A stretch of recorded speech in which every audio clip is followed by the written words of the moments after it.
This season we're doing something we've never done before, or something we didn't do last season, and that's the fact that we are both effective and efficient. Hello and welcome to Nigeria Football Addict. A day with Arsenal fans after their tremendous win against Burnley 5-0, 21 goals in the last 5 matches. Another clean sheet, bro. Arsenal on they fly. And that's it supposed to be. Yeah. Congrats to us. For everything every Arsenal fan has endured over the years. The years where we had defenders or players like Mustafi, Rob Holding, you understand, and the rest of it. No, it's not easy. It's not easy. So God is paying us back, and it goes to show that patience pays. Consistency is also key to success. Yeah, that's just it. All right, man. The way you guys play today with that kind of formation without Gabriel Jesus today, do you think this kind of formation are the best formation we're not supposed to use with this? It depends on how you look at it. It depends on how. I'll go back to Barcelona under Pep Guardiola. 2009, 2010 season. They had a striker and Zlatan Ibrahimovic. All right, who was bought from Inter Milan to come deliver the goods and all of that, with Eto moving to the other side. But at the end of the day, what happened? Messi became a false nine, and that was it.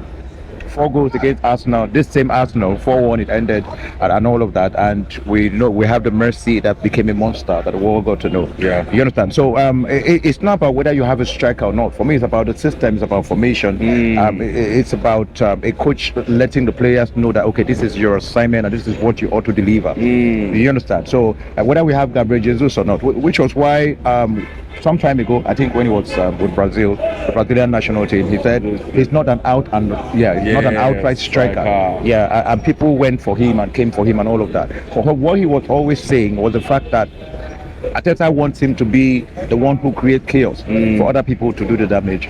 All right. So now we're seeing Trossard do that. So regardless of who is in the middle, all right, the system works. The system works, and you can see now that every other player is chiming in with goals. The goals are not supposed to come from one person alone.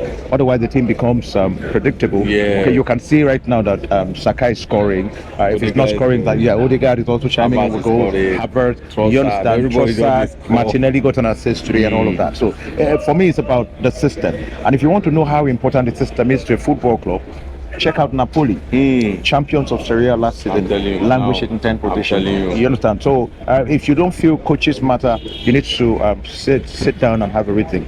All right, man. With the way you guys are playing now, you're just 2 points away from Liverpool now.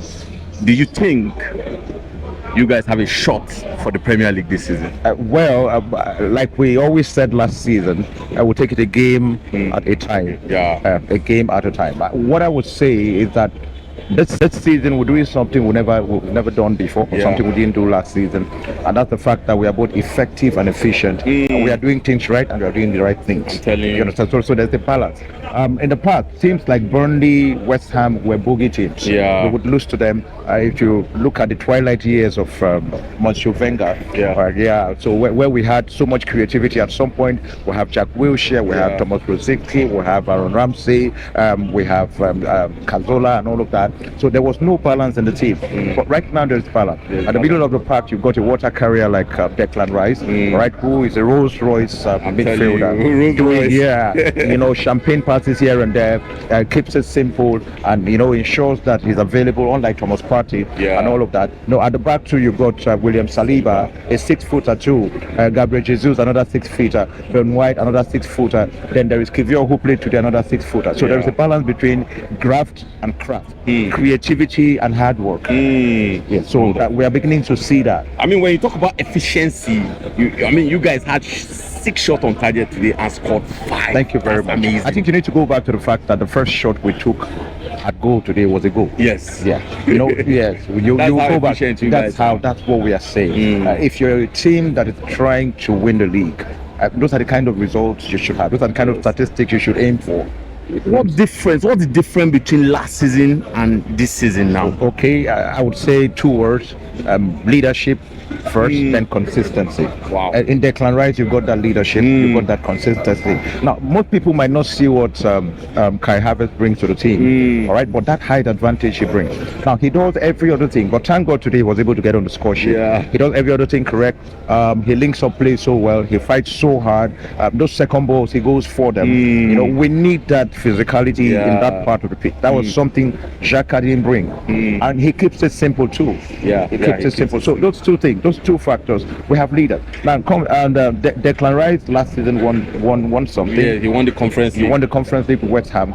Kai Havertz is a former Champions League winner. Yes, Leadership. I'm telling You understand? you. Because why we faltered so badly last season was the fact that we had greenhorns going for the title. Yeah. You understand? So when it came to the business end of the season, they couldn't stand the heat. They couldn't contain the pressure. Yes. So that's why we fell apart. Yes. But this season is different. If you check, what team did we beat 5-0 last season? Maybe only once. Only once, yes, absolutely. Exactly. Only once. All right. We'll take it. Yeah, only once. So only one, but you can see a goal difference. I'm this telling time you, around. yes. We've done our own bit of the job. At least we drew Liverpool at Anfield. Yeah. We should have won. Yes, but we we should drew. have. I'm telling To go you, to we gave Anfield, 2 goals away, exactly. To go to Anfield, no, it was 1 goal. Oh, 1 goal, yes. Yeah, last season it was 2 goals. So for you to go to Anfield and get a result, then come over to Emirates Stadium and beat them, it shows that we are ready for something. Already, we've beaten Man City once. Whatever Manchester happened, United. we've beaten Manchester United. Yeah. We've drawn Chelsea Yes. away from home. All right, so those are massive results. But I think the key thing for me is that Arsenal this season is beginning to restore that fear factor that teams should have when they play Arsenal. That's it. Yeah, under Wenger's reign, you know, like I keep saying, the latter years of his reign, we didn't have that fear factor anymore. Yes. We'll go to Burnley and get beaten. We'll go to, even when Emery took over from Arsene Wenger, we had the same challenges. You understand? So that fear factor is beginning to get restored. That when you play Arsenal, they could hit you on the break, they could score you from a set piece, they could have a moment of the individual brilliance, and so many other means of scoring. So that fear factor right now, it's back. So that's the only thing I would say. What confidence do you think this Arsenal team will be taking into the Champions League against FC Porto now? For me, the Champions League is it's a Rolls Royce of a tournament. All right, and whatever happens on that day, you take it over 2 legs. You do well over 2 legs, you qualify. All right, but it is called the Champions League for a reason. It is a league for champions.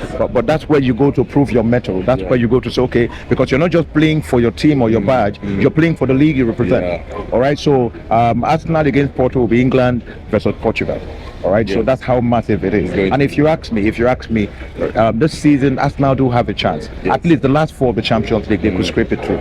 I see that happening. All right, man. What a wonderful game you guys have had now. 2 most informed players presently now, Odegaard and Saka. Saka 12 goals. 13 goals now. Yes. Odegaard 6 goals, 6 assists.